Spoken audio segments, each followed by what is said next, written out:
Hello. In this video, I'm going to talk about not telling your friends and family that you are doing art. And I know this is a bit of a weird topic that I would touch upon. And I think more often than not, friends and family do have good intentions, but you do have to be careful. Now, when I say that, coming from my state, from where I live and all of that, most things are not considered worthwhile by most people unless it has a direct monetary value connected to it.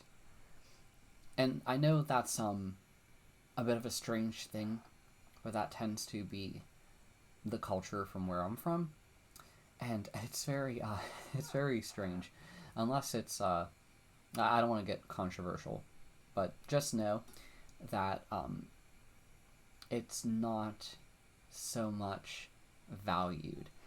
It's not that it's not valued, it's just there are a lot of conflicting things in which many people may say, why are you even doing that if it's not going to make money at the end of the day? And I'm never going to say the purpose of everything is to make money. I'm never going to say that, but a lot of friends and family that I may have tend to focus on that, and it could be a bit of a burden if you ever tell any friends or family regarding that, because in general, being in the culture of this, well, you get the point. You look like an idiot for doing it, and that's the thing. Like, personally, how I grew up, I would say time and time again discouraged from doing anything artistic, besides for my mom. I mean, she did a lot of art when she was younger, and she does art at various times. But the point I'm trying to say here, I guess I contradict myself. I guess I should say, don't tell... Oops, I can't spell, and I'm not dyslexic, but don't tell certain... Don't tell certain friends and family. Maybe that's the better way to put it. And the thing about that is, I understand why a lot of other people would say, well, the people who would go against it is, I can't listen to them. I guess you could say a lot of my friends and family have all lived through really bad economic times, like the 2008 financial collapse, other bad times. Well, let's just say times were never good. I mean, there's always some bad time going on, even the time we're living in now. This is 2023, September, and the point I'm trying to say is that, when times are never good and we're not living in a good state of the world, I guess you could say that a lot of people view it on a lower hierarchy of needs. The truth of the matter is that, and I don't want to be complaining all the time, but, I do have a day job, and no day jobs really pay all that much, I hate to say. I mean, maybe they do, but I mean, it becomes a whole cost of living thing that I don't want to go down the rabbit hole of, but wages are extremely low, and with that, standards of living become very low. And when you do look at most of the history in art, it seems like some of the best artists have been doing that, or they were either doing it their entire lives, or they were taught from someone from a young age through their entire lives. And I believe, I can't say this for sure because every case is unique, but it always seems like art more often flourishes in better financial times. I tend to think of the Dutch a lot when I think of art, and I think of, well, they, as the rumors go and say, they had a lot of wealth, that it became difficult for them to justify their wealth because of the Dutch trading and all that other stuff. But the point is, I understand why people would discourage from me, and more often than not, it becomes a fight of, well, you shouldn't be doing this, you need to make more money, and you need to go and do Uber or something else like that. You need to be, you should not be spending any of your time doing art. You need to be spending it making money, and it becomes very conflicting. When the problem is, if when you tell family about that, people will more often than not dismiss it as a hobby. And I don't mean to say it's a bad thing as a hobby.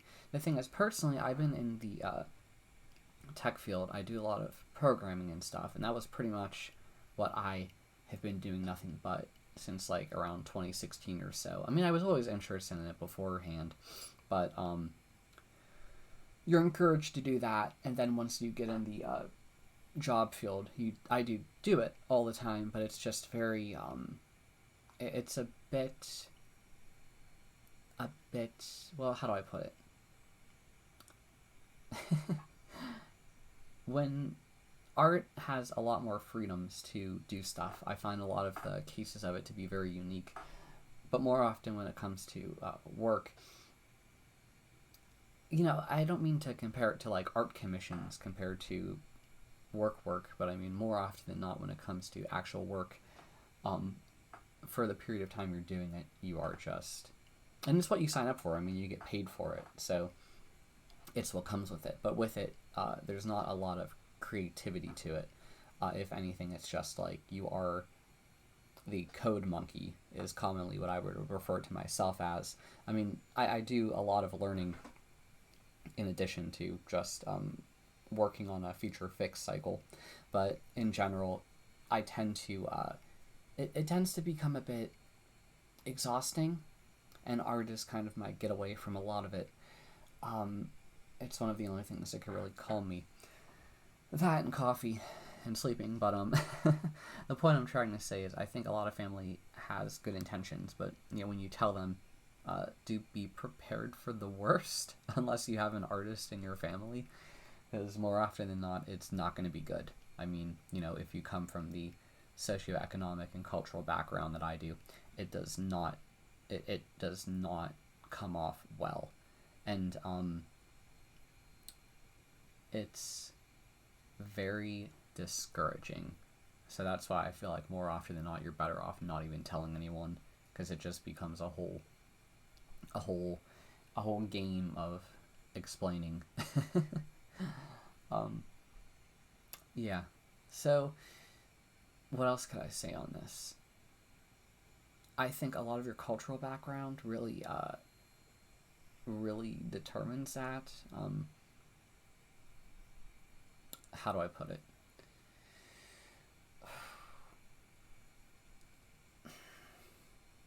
I guess I'm at a loss for words. Maybe I'll have to make another video on this on the future, but I guess just take away that you can't, maybe it's best for you not to tell anyone. And I hate to say it, that it seems like you're going to have to hide it, but perhaps if you are living in better economic conditions, maybe one day it will flourish once again.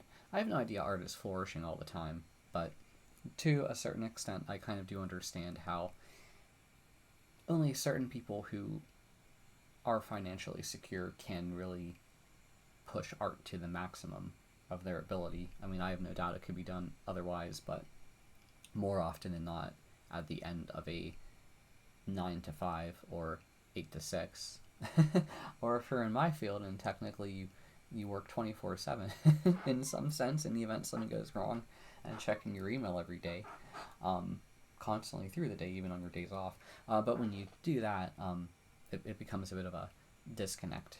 So yeah, I don't know what the future holds. I hope I don't sound too depressing, but I think it's good for me to acknowledge this and just how important it is. I will say personally, I've told very few of my friends and family about it. When I did tell my family about it, it became a bit of a game of why isn't it making money now? And like, this isn't a good idea because it's not making money right now. You should go and be an Uber or get a second job. And I'm like, what? And I'm like, oh yeah. And it's like, a second job isn't possible when you work 24/7 for one job. So, oh well. This video is pretty bad. I'm sorry for spilling my brains out. I don't even want to say the end parts of subscribe, like, and all that other stuff. Maybe don't leave a comment below. Thanks for listening. Bye.